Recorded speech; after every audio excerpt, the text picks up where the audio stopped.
So this video is about macros, and it's part 2. So if you already know your BMR, continue watching. If you have no idea what the heck that is, watch part 1 of the video called BMR, and then come back to watch this one.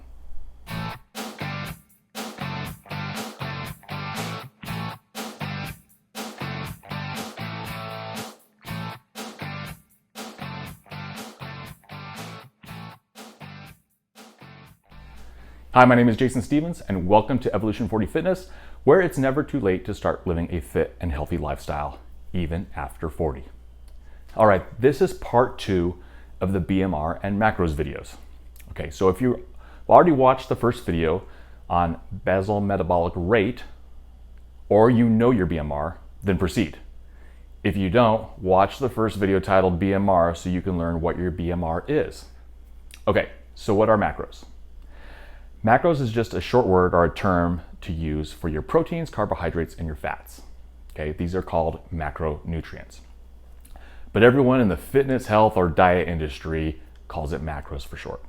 So here is the breakdown of calories per gram of proteins, carbohydrates, and fats. So for every gram of protein, it's 4 calories.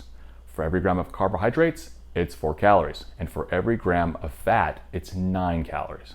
A little bit more of that than those guys. So I really don't like to tell people what they have to eat. Okay, everybody's different.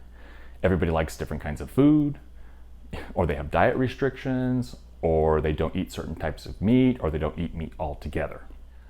I don't mind giving people advice on food because sometimes it's hard to figure out certain things out on your own, especially if you're just starting out trying to eat healthy to stay fit. So I like to give people a macronutrient meal plan.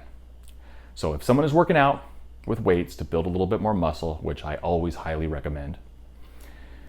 Now, not necessarily that you want to look like a bodybuilder, but for whatever your favorite, hobbies or your interests are, it's always good to have a little bit extra muscle in those areas, right? So for that type of person, I like to give a 40-30-30 macronutrient meal plan. You're going to get 40% of your calories from proteins, 30% of your calories from carbohydrates, and 30% of your calories from fats. Now we try this out for a while and you see how your body and how you mentally feel.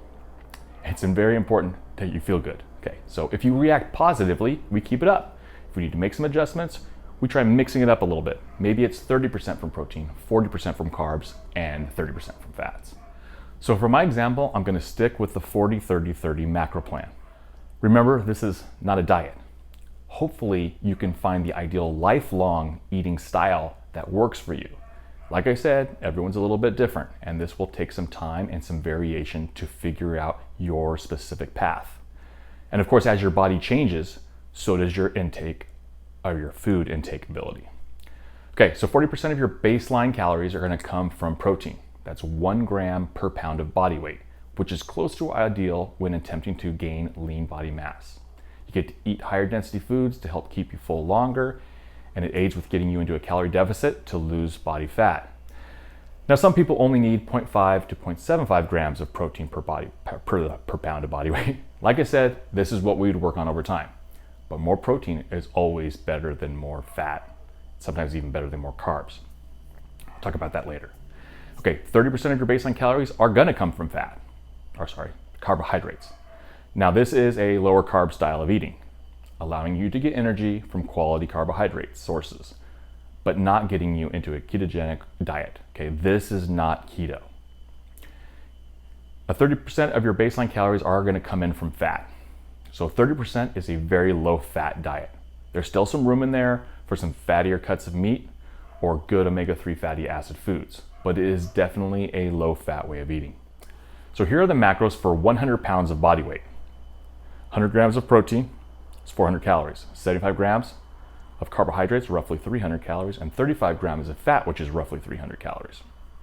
So a special note on the carbohydrates here. These are net carbohydrates. So if there's fiber in the food source you are eating, you're going to subtract those grams from the carbohydrates that's listed on the food.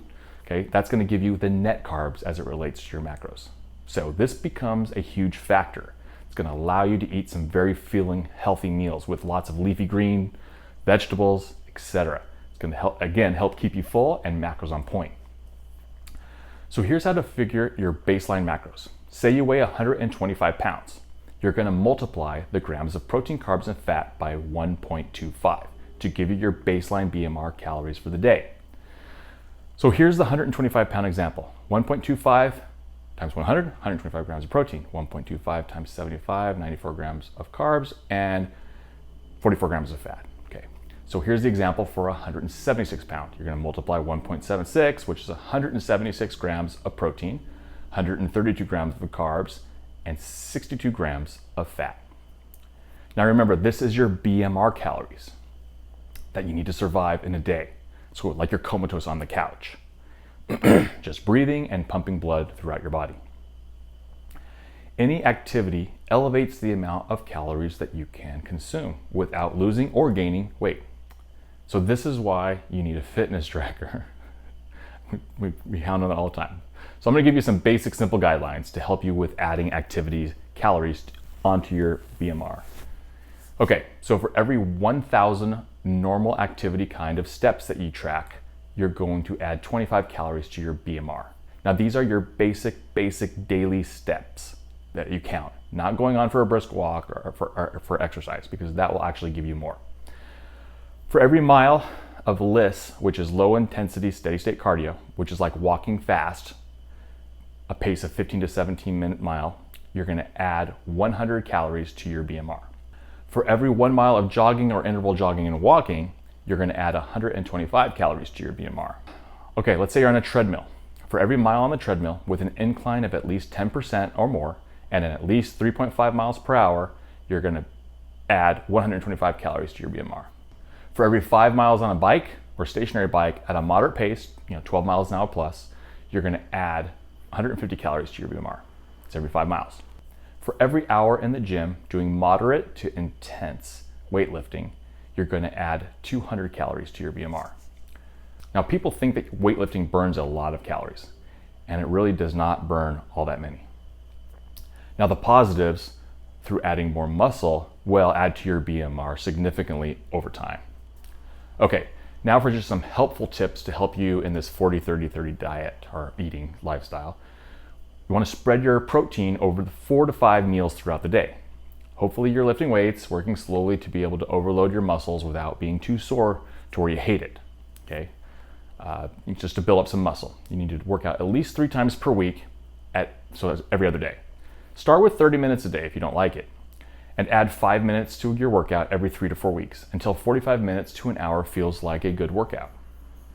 Okay, so you know you're going to go out and you're going to have a glass of wine or a low-calorie beer. Choose wisely. The drier wines equals lower calories with less sugars. It's usually around 125 calories per 5-ounce glass. Light beers are usually 95 to 115 or so calories. But these drink calories are fairly empty calories. So walk an extra mile that day before you go out. So enjoy life, of course, but you can, earn that drink with a simple walk. So then you won't feel so bad knowing that you did something prior to be able to have some extra empty calories. So now you can do the same thing with foods, especially the ones that are super high in calories and carbohydrates like rice, starches, high fructose corn syrup, and other simple sugars. If you know you're going to have a piece of birthday cake, do a little extra that day to earn those extra calories. Once you get used to this type of lifestyle of eating, it actually really gets pretty easy to do. Okay, I'm sorry this is kind of long and a very detailed type of video, but explaining macros to someone that's brand new, it can be a little bit odd. And I'm sure if you already knew about macros, you would have never made it through this video. All right, so thanks again for watching Evolution 40 Fitness. I will see you next time.